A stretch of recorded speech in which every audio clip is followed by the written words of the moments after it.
Alright, I went out, I'm actually working on the ball joint modification for at least a little bit today. I've got the specs here for the 71-521 shock absorber that I've been using for mock-up and stuff like that, and it appears to be a bit too short for what I'm doing, and I was going to have to make a shock mount bracket. And then it dawned on me, it's like, well, these shocks are getting hard to find, so why not get Hardbody shock? And so here's the specs on the Hardbody. And you can look at the top one there is the compressed length, the extended length is next, and then the shock travel length. So it's still got actually a bit more travel length. It's a hair shorter. It's a hair longer. It's about a ½ inch longer on the compressed length, but it's 1.25 inches longer on the extended length. So I'm not sure. Let's just zoom in a little bit there and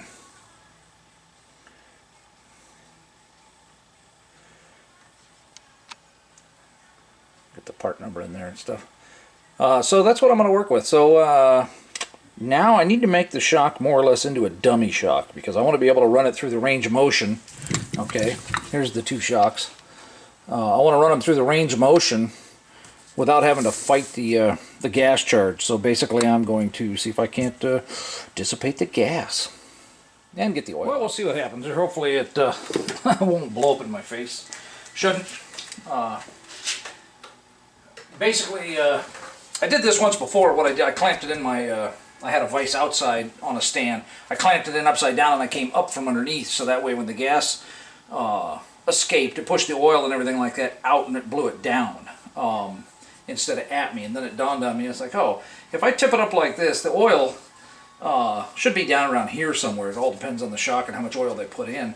So I should be able to put a little slice in up here, and there is a little line right there. I'm not sure if you can see it. Let's zoom in and see if it shows up. Yeah. Wow. That's the lag. There is the stabilization. Anyway, you see that? See that right there? Now I'm not sure, but I'm gonna think or bet that this piece, when it gets pressed down into the tube, that it goes all the way down to here, and that's what that mark is. It's from whatever roller or crimper or whatever it was that pushed that in there. So basically I think I'm going to come down here and cut just below that so that I don't cut up here and then find out that, oh, on a collar there. So we'll see if that works. Let's zoom back out so we can watch everything spray all over the place if I'm miscalculating. And you don't see me wear face shields too often, but this is one of those situations where it's probably not a bad idea.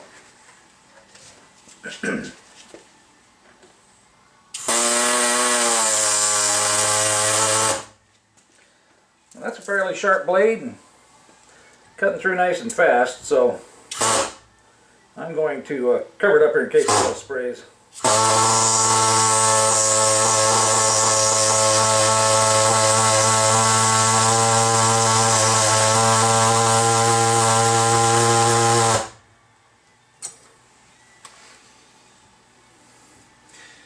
Well, if it dissipated, I'm way deeper than I planned on being. Started to vibrate the nut off there. Yeah, I'm actually into the next thing, but you can see now that there's no gas charge. You know, it's not pushing it back up. So that was successful. That worked out really nice, actually. So now what I can do is I can take it over a drain pan, basically, turn this slot to the bottom and pull it and get the oil out. So yeah, let's do that. Kind of wish I hadn't. Oh, hey, there comes the oil. Hey, what better use for one of those nice plastic cups from McDonald's, huh?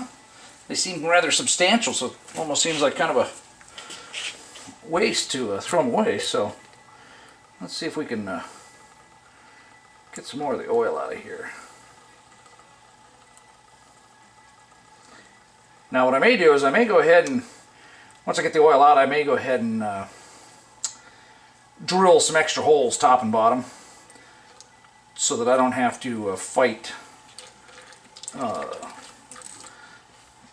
the air trapped in there, because there's still a valve on the bottom of the piston that's, you know, fighting this oil going up and down. And this piston's running inside a second tube. Now that I think about it, there's another inner tube in there that the piston's in. So when I push it down, that pushes the oil out of the tube toward the bottom, which runs down outside of it, inside of the red tube. So it kind of seems backwards. That's why when I push on it, more oil comes out than when I go the other way. Anyway, might not hurt to just go ahead and cut the notch all the way through to that inner tube. And oh, in fact, actually, if I want to get rid of the air pressure buildup, I'm going to have to. See, it goes down fairly easy. Let's finish cutting that a bit.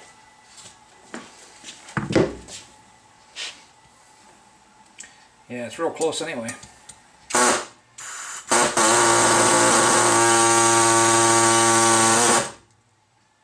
Yep. Ah.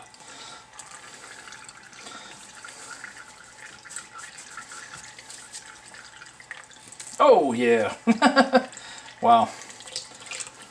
There's the oil from the inner tube. So much easier to run up and down now. So that's easy enough. I don't need to bother with the other things. So I'm just going to let that sit there for a minute and drain. Everything will kind of run down on the inside tube and the outside tube and get down to the end there, and we'll see.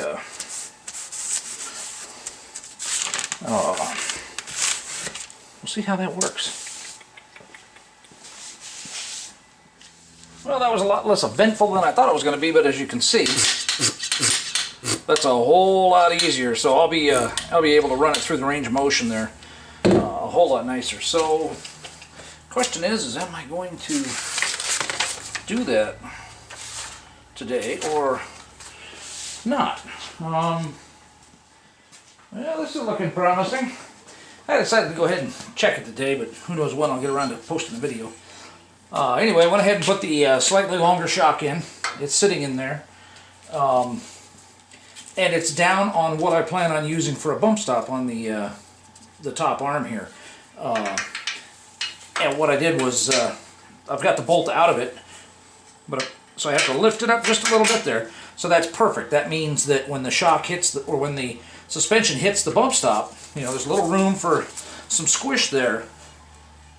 And if there's two of them in there, then there's no way it's going to squish that much. But anyway, that'll let the shock still have some space there. So I don't have the jack and everything to come up. Now I'm hitting. It is topped out here, and I'm just hitting the bump stop there. Now keep in mind that I have the tip of the bump stop cut off, so that would be full compression. Okay, so I'm hitting full compression about the same time I'm bottoming the shock out.